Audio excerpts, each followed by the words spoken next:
నమస్కారం విఎఫ్ఎం న్యూస్కు స్వాగతం. రైతు సంక్షేమానికి పెద్దపీట వేస్తూ రైతాంగాన్ని అన్ని విధాలుగా అభివృద్ధి చేస్తున్న ఘనత తమ ప్రభుత్వానికి దక్కుతుందని అనంతపురం అర్బన్ ఎమ్మెల్యే అనంత వెంకటరామరెడ్డి తెలియజేశారు.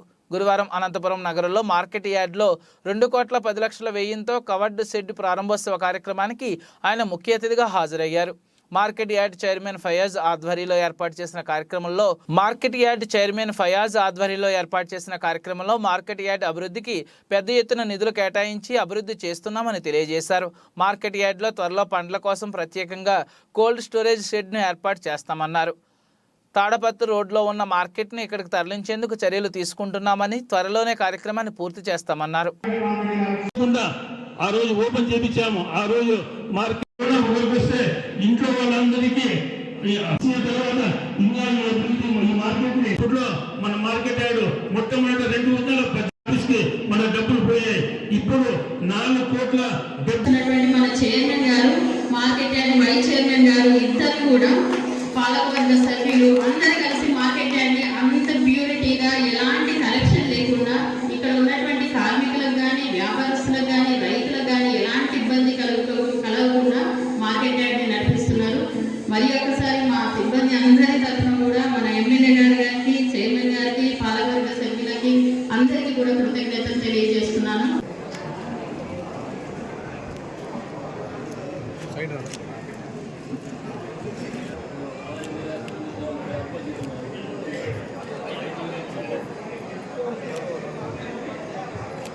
మన వారు వీధికి పోయినప్పుడు నన్ను చెప్పాడు, అన్న ఆ రోజు మేమే పొరపాటు పడినాం, ఈరోజు మేము అందరూ కూడా వ్యాపారస్తులు, రైతులు కూడా బాగున్నారంటే ఆ రోజు మీరు తీసుకున్న నిర్ణయం చాలా మంచిది అని కూడా ఆ రోజు ఇక్కడే ఉన్నాడు.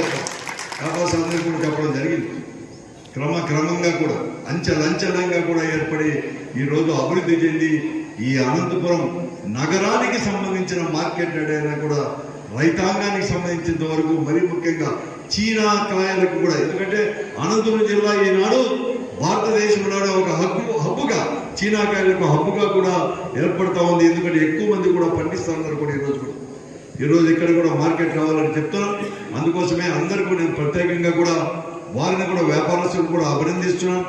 మీ అందరికీ నేను కోరేది ఒకటే, ఈరోజు కేవలం వ్యాపారం అంటే లాభదానికే కాదు, రైతు కూడా లాభదాయకంగా కూడా ఉండేటట్టు కూడా మీరు కూడా కొద్దిగా తోడ్పాటు చేశారు, ఇప్పటికే చేయాలి, భవిష్యత్తులో కూడా ఇంకా కూడా అని చెప్పేసి కూడా నేను కూడా వారిని కూడా కోరుతా ఉన్నాను. ఇలాగే ఇంకా కూడా బాగా కూడా అభివృద్ధి కూడా కావాలి. ఈరోజు కూడా ఇది ఒకటే కాదు, ఈరోజు ఇంకా కూడా పండ్లు కానీ కూరగాయలు కూడా మార్కెట్ యార్డ్ ఇక్కడే కూడా 70-90 అవి కూడా షెడ్లు కూడా కట్టించాం.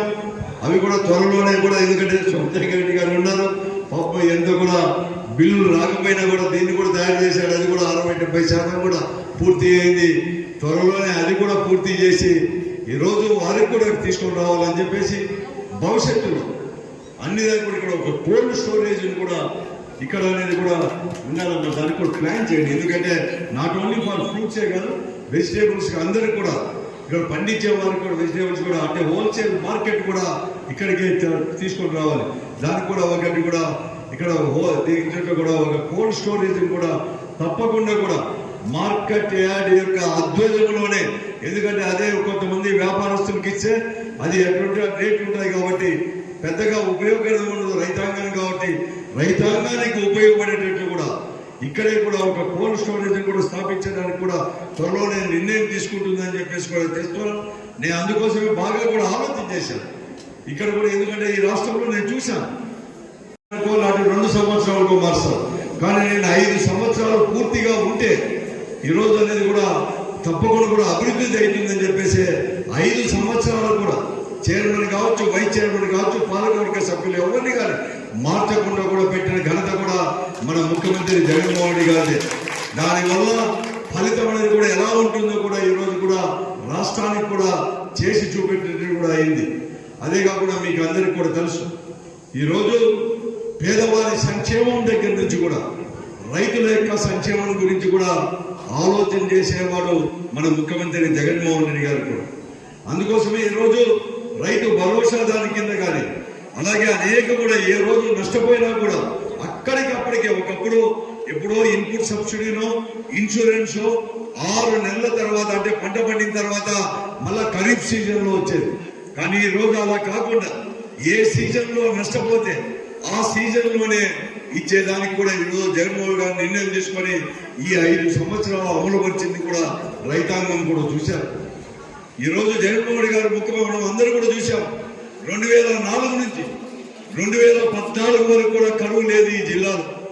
కానీ ఏమో కానీ నాకు తెలియదు, కానీ అందరూ కూడా అంటారు అది నిజమేమో. కానీ 2014లో కూడా ఈ రాష్ట్రంలో తెలుగుదేశం పార్టీ అధికారంలోకి వచ్చిన తర్వాత 2019 వరకు కూడా కరువు ఉండేది కూడా మీకు అందరికీ కూడా తెలిసింది.